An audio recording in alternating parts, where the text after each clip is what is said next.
Olá pessoal, tudo bom com vocês?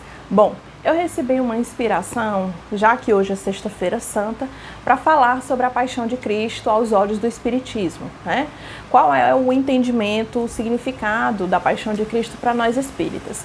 Então, eu estou aqui com 3 livros que me serviu de base, né, de conteúdo que eu aprendi com essa leitura e que eu vou mostrar para vocês. O primeiro não poderia deixar de ser Allan Kardec, né, no livro A Gênese, que é um livro que fala sobre os milagres e as predições do Evangelho. E aqui nesse livro contém os milagres de Jesus, o que significa os milagres de Jesus aos olhos do Espiritismo, ok? Principalmente no capítulo 15, que fala sobre os milagres do Evangelho. O segundo livro que me marcou muito, que eu li, que é Jesus, o Divino Discípulo. Esse livro é o 6º livro de uma coletânea de 7 livros que fala desde a vinda, a programação espiritual da reencarnação do Cristo, né, passando pela vinda dos espíritos de Capela para cá, para a Terra. Esse livro é muito profundo, ele é muito cheio de detalhes. Eu passei muito tempo estudando ele e aprendi muito sobre essa obra, certo? O Albert, ele não é espírita, ele é espiritualista, certo? E esse livro dele, ele casa, assim, muitos conteúdos que tem aqui nesse livro corroboram com outros conteúdos da doutrina espírita. Então, esse livro aqui, ele é muito bacana, eu aprendi demais com ele. E o último livro, e outro livro também que eu amei, que é O Sublime Peregrino.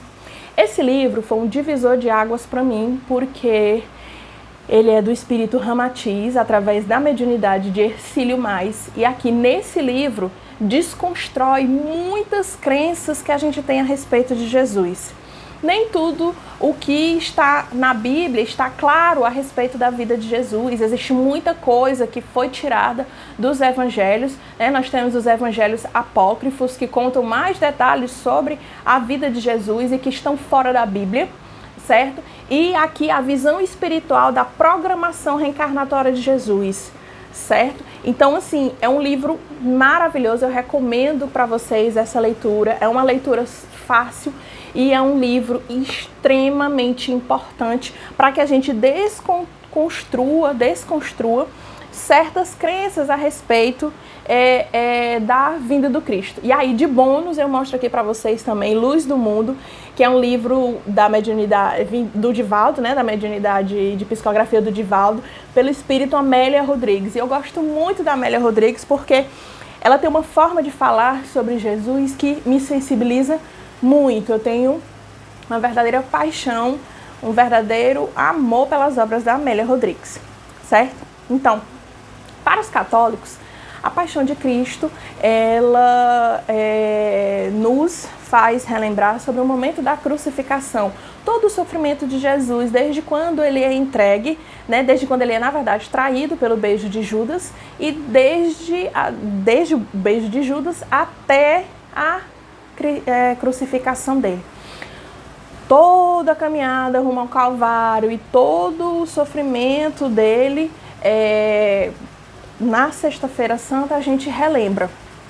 Para o Espiritismo, a crucificação de Jesus é um ato importante, porém, para nós, a verdadeira paixão de Cristo não foi a crucificação.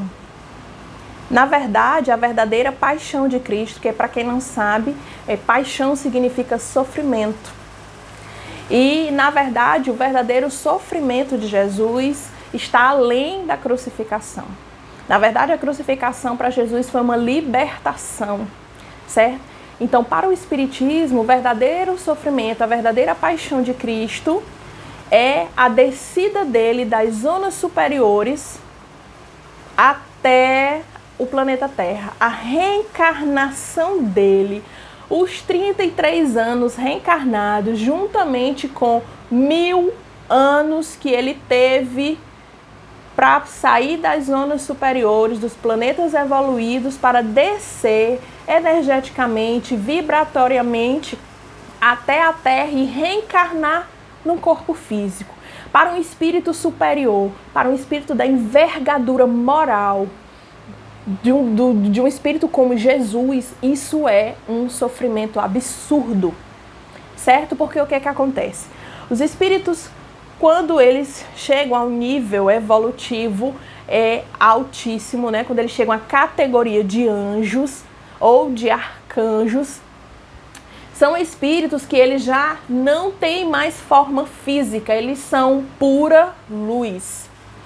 Então eles perdem a forma humana, a forma física, e é muito trabalhoso, muito doloroso do ponto de vista energético o espírito trazer de volta a sua forma física para poder reencarnar num corpo físico, certo? Então por isso que o Cristo levou 1000 anos. Ramatiz e outros espíritos nos revelam que esse foi o tempo que Jesus teve para sair do céu, digamos assim, e descer vibratoriamente, energeticamente até o planeta Terra. Esses 1000 anos levaram uma série de programações que foram levadas em conta. Primeira delas, a descida vibratória dele das zonas superiores, indo pouco a pouco, se adaptando às vibrações mais densas, às vibrações mais baixas, certo? Ele não veio de uma hora para outra, saiu da luz e desceu até aqui na Terra imediatamente. Não funciona assim. Então ele foi pouco a pouco descendo pelas escalas, né, vibratórias para poder mentalmente poder se acoplar ao corpo físico. Outra coisa também que teve que ser avaliada. Ele reencarnou na chamada Era de Peixes. A Era de Peixes é considerada pela astrologia, né, de uma forma mais profunda, como a era mais propícia para as criaturas estarem mais propícias ao amor. Então ele teria que renascer na Era de Peixes, né, o calendário daquela época, e o corpo físico dele só teria capacidade energética de suportar Jesus por 33 anos. Ramatiz faz uma comparação bastante peculiar e muito interessante. Ele diz que Jesus é como o sol e que não se coloca a luz do sol dentro de um pote. Essa é a analogia que ele faz ao fato de Jesus ser luz, simplesmente caber energeticamente dentro de um corpo físico. Então não teria como Jesus ter uma vida mais longa. O corpo físico dele não suportaria mais do que 33 anos para realizar sua missão. Além disso, também foi decidido que 33 anos seria também o tempo adequado para que ele cumprisse a sua missão aqui na Terra. Outra coisa, os apóstolos, todos 12 apóstolos, também conhecidos de Jesus de outras existências e de outros planetas. Disse, inclusive, que Maria de Nazaré, a mãe de Jesus, ela tinha conhecido Jesus há muito tempo atrás em outro planeta e que ela é originária do planeta Sirius, né? Por isso que ela aceitou de tão bom grado ser mãe do Mestre Jesus. Quando Maria recebeu a visita do anjo, na verdade ela foi levada ao plano espiritual para fazer uma cirurgia energética no corpo físico para poder o útero dela receber a quantidade energética necessária para abrigar Jesus durante os 9 meses, para que não houvesse risco de aborto, para que não houvesse risco de contaminação do DNA e nem karmas desnecessários. Então a missão, a vinda de Jesus teve uma série de situações que foram verificadas e programadas para que a missão dele realmente fosse um sucesso. Então, quando ele reencarnou, certo? Nós também, quando ele reencarnou, ele trouxe toda essa luz. Também o Albert Darwin no livro Jesus, o Divino Discípulo, ele nos conta que Jesus veio acompanhado de uma falange de aproximadamente 40 espíritos, né, para o auxiliar no processo reencarnatório durante todos os seus 33 anos. Também nos revela que Jesus, quando foi crucificado, né, assim que o espírito dele se desvinculou do corpo físico, ele foi até a umbral para nós espíritas e inferno para os católicos, né? Ele desceu até as zonas umbralinas, foi resgatar o espírito de Judas Iscariotes, que havia se suicidado, né, assim que ele ficou sabendo que Jesus havia sido morto na cruz. E que nós também, espíritas, nós não compactuamos com a malhação do Judas, porque qualquer um de nós poderia ter falhado, poderia ter traído Jesus. A gente trai as pessoas que nós amamos por motivos tão torpes, tão insignificantes, motivos tão egoístas. Por que Judas, né, não poderia ter falhado também? E tanto prova disso que Chico Xavier, depois de muito tempo, nos revela que Judas Iscariotes reencarnou novamente, né, como Joana d'Arc.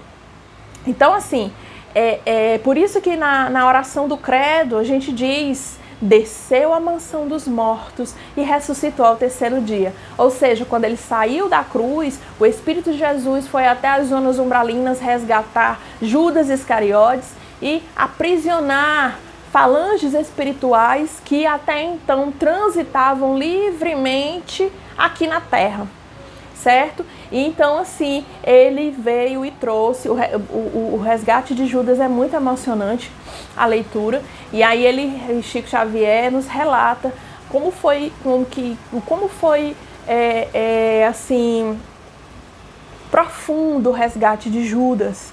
Judas se encontrava no umbral, atormentado por ter traído Jesus, e o Cristo, com muito carinho, com muito amor, o colocou nos braços e o levou de volta às zonas superiores, né? E aí depois ele retorna, né, muito tempo depois, para cumprir sua sentença, digamos assim, reencarnando como Joana d'Arc, sendo queimada viva, né, por ser considerada herege, por ser considerada uma bruxa pela Santa Inquisição, pela Igreja Católica, certo? E aí ele, Judas Iscariotes, através dessa encarnação de Joana d'Arc, sublima o seu karma e aí ascende às zonas superiores, né?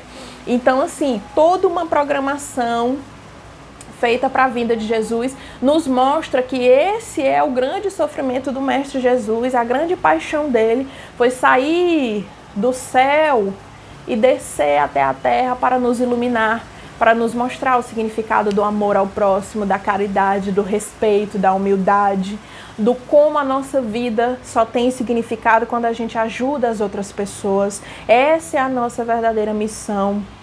Nós também somos luzes, né, que faíscam em meio ao caos, como diz o Rapa, mas nós também conseguimos, mesmo com os nossos defeitos, com as nossas limitações, a gente consegue fazer diferença na vida do próximo, seja no próximo ser humano, seja no próximo animal, seja no próximo vegetal, seja o próximo o planeta, certo? Então, essa paixão que nós consideramos é essa, todo esse sacrifício do Mestre em reencarnar para nos ensinar o amor ao próximo. E, para não esticar mais o vídeo, é basicamente esse o entendimento da doutrina espírita. Se você tiver dúvida, me manda direct que a gente conversa e a gente se vê no próximo vídeo, tá bom? Super beijo, bom feriado e a gente se vê.